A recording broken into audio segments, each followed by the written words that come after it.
தொடர்ந்து மூத்த பத்திரிகையாளர் திரு தராசு ஷியாம் அவர்கள் நம்மோடு இணைப்பில் இணைந்திருக்கிறார். அவரிடம் பேசலாம். சார் வணக்கம். சார் வணக்கம் சார். இப்போ ஆளுநர் முதலமைச்சர் உடனான சந்திப்பு முடிவுற்றிருக்கு. சுமூகமான ஒரு சந்திப்பா இருந்தது அப்படிங்கிற மாதிரி கருத்துக்களை சட்டத்துறை அமைச்சர் தெரிவிச்சிருக்காரு. அது தொடர்பான உங்களுடைய முதல்கட்ட பார்வை என்ன சார்?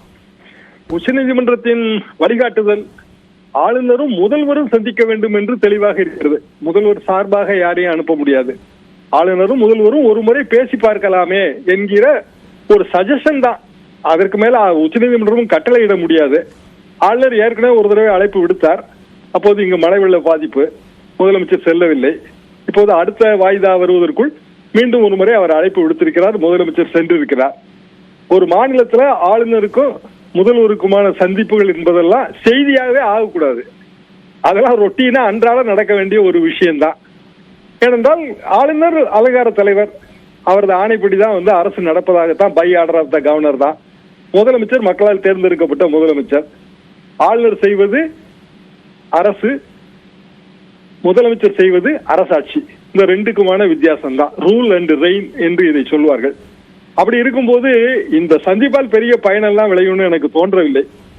காரணம், உச்சநீதிமன்றம் சொல்கிறது போகிறார்கள், அவ்வளவுதான். ஆளுநரை பொறுத்தவரையில அவர் பிடித்த முயலுக்கு 3 கால் தான் எப்போதுமே. அதுல அவர் ஒரு முரண்கள் எல்லாமே நிறைந்த ஒரு மனிதராக இருக்கிறார். முதலமைச்சர் ஏற்கனவே நம்ம இதே சட்ட மசோதாக்களை எல்லாம் நம்ம மீண்டும் ஒரு முறை நிறைவேற்றி திருப்பி அனுப்பணும்.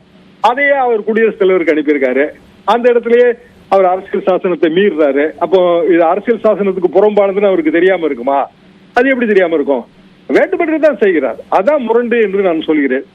இப்படியான சூழ்நிலையில் ஆளுநர் ரீகால் செய்யப்படுவது ஒன்றுதான் இந்த பிரச்சனைக்கான ஒரே தீர்வு.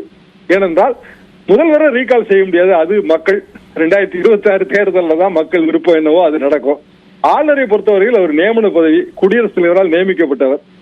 அவரை இங்கிருந்து அப்புறப்படுத்துவது அல்லது வேறு மாநிலத்துக்கு போனாலும் அங்கேயும் இதே தொல்லைதான் கொடுப்பாரு.